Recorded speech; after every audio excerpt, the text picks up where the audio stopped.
आज हनीमून से लौटने के बाद स्नेहा का पहला वर्किंग डे था। सुबह जब उसकी आंख खुली तो घड़ी में 6:55 बज रहे थे। स्नेहा हड़बड़ाकर उठ बैठी। हे भगवान, आज तो ऑफिस जाना है। वो जल्दी जल्दी बिस्तर से उतरी और घड़ी को देखने लगी। दिमाग में तेजी से हिसाब चलने लगा।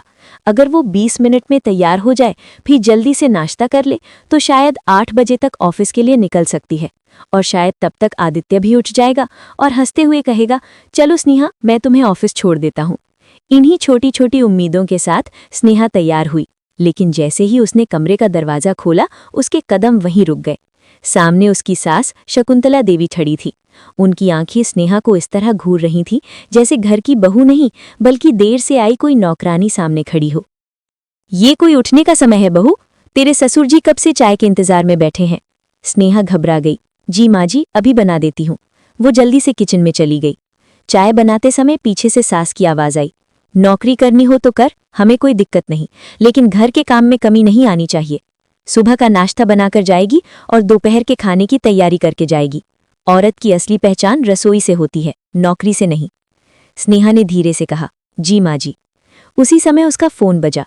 बॉस का मैसेज था, आज 9 बजे क्लाइंट प्रेजेंटेशन है। स्नेहा के माथे पर पसीना आ गया। तभी आदित्य की आवाज आई, स्नेहा, मेरी चाय कहाँ है? वो चाय लेकर आई। आदित्य मोबाइल देख रहा था। मेरी ब्लू शर्ट प्रेस नहीं है क्या? स्नेहा ने घड़ी देखी, 7:30 हो चुके थे। वो जल्दी से शर्ट प्रेस करने लगी।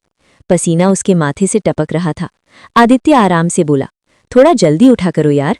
ये सुनकर स्नेहा का दिल टूट गया। बिना कुछ खाए पिए वो ऑफिस निकल गई। कैब में बैठते ही उसका मन अतीत में चला गया। स्नेहा का मायका साधारण था। पिता स्कूल टीचर थे, लेकिन जब स्नेहा 14 साल की थी तब उनका निधन हो गया। उसके बाद माँ विमला और भाई रोहित ने घर संभाला। स्नेहा पढ़ाई में तेज थी। उसने माँ से कहा, मैं दिल्ली जाकर मीडिया की पढ़ाई करना चाहती हूँ। माँ बोली, आखिर में शादी ही करनी है। लेकिन स्नेहा ने स्कॉलरशिप लेकर पढ़ाई पूरी की। पहली सैलरी पर उसने माँ के लिए सोने की चेन खरीदी, लेकिन माँ ने कहा, बेटी का पैसा लेना अच्छा नहीं होता। स्नेहा ने पूछा, भैया का पैसा लेती हो? माँ बोली, वो बेटा है, तू पराया धन है।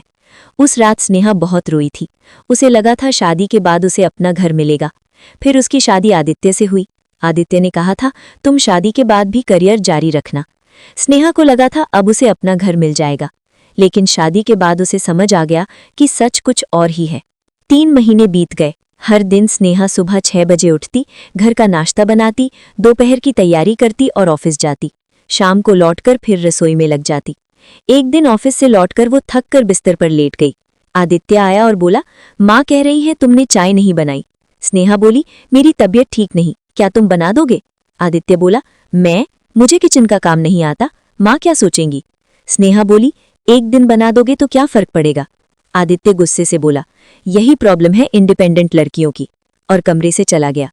उस दिन स्नेहा को समझ आ गया कि आदित्य को इंडिपेंडेंट पत्नी नहीं चाहिए, उसे ऐसी औरत चाहिए जो कमाए भी और सेवा भी करे। एक दिन डाइनिंग टेबल पर ससुर बोले, आदित्य अपनी सैलरी मुझे देता है, तुम भी अपनी सैलरी जॉइंट अकाउंट में डाल दिया करो। स्नेहा चौंक गई। उसने कहा, घर के खर्च में हिस्सा देना ठीक है, लेकिन पूरी सैलरी क्यों? सास बोली, देखा, नौकरी वाली लड़की है। आदित्य बोला, जब हम एक परिवार है तो अलग अकाउंट का क्या मतलब?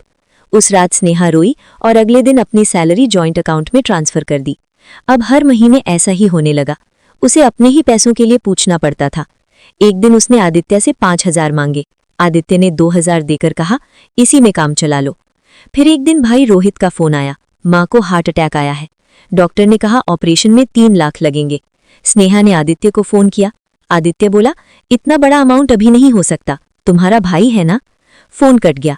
उसी पल स्नेहा को समझ आ गया कि उसकी कमाई इस घर की थी, लेकिन उसका दर्द नहीं। अगले दिन वो बैंक गई, लेकिन पता चला जॉइंट अकाउंट से पैसे निकालने के लिए दोनों सिग्नेचर जरूरी है। शाम को घर जाकर उसने कहा, माँ का ऑपरेशन है, 3 लाख चाहिए। सास बोली, मायके वालों के लिए घर का पैसा ले जाओगी? स्नेहा बोली, वो मेरी सैलरी है। आदित्य बोला, बात मत बढ़ाओ। स्नेहा ने कहा, अगले महीने से मेरी सैलरी जॉइंट अकाउंट में नहीं जाएगी। आदित्य बोला, तो इस घर में रहना मुश्किल होगा। स्नेहा ने जवाब दिया, तो शायद मुझे यहाँ रहना भी नहीं चाहिए। उसी रात उसने बैग पैक किया और घर छोड़ दिया। कुछ दिनों बाद उसने एक छोटा रेंटेड फ्लैट लिया। अब वो अपनी जिंदगी खुद जी रही थी। उसने लोन लेकर माँ का ऑपरेशन करवाया। 1 महीने बाद उसे कोर्ट से कॉल आया, आदित्य ने रेस्टिट्यूशन ऑफ मैरिटल राइट्स का केस कर दिया था। कोर्ट में आदित्य के वकील ने कहा पत्नी बिना वजह घर छोड़कर चली गई। जब जज ने स्नेहा से पूछा तो उसने सारी सच्चाई बता दी। काम का बोझ, सैलरी छीन लेना और मां के ऑपरेशन में मदद से इनकार। जज ने आदित्य से पूछा क्या ये सच है? आदित्य बोला हर परिवार के अपने नियम होते हैं। जज बोले नियम और शोषण में फर्क होता है। कुछ सुनवाई के बाद जज ने फैसला सुनाया कोर्ट किसी को ऐसे घर में रहने के लिए मजबूर नहीं कर सकता जहां उसका सम्मान सुरक्षित ना हो। स्नेहा को अपनी जिंदगी अपनी शर्तों पर जीने का अधिकार है। केस खत्म हो गया। कुछ महीनों बाद स्नेहा ने अपना डिजिटल स्टूडियो शुरू किया। उसका काम सफल होने लगा। एक दिन उसने अपनी माँ के लिए छोटा सा घर खरीदा और चाबी देते हुए कहा माँ ये हमारा घर है। माँ रो पड़ी। उस रात बालकनी में खड़ी स्नेहा आसमान देख रही थी और सोच रही थी कभी कभी अपना घर पाने के लिए किसी और के घर से निकलना जरूरी होता है। समाप्त।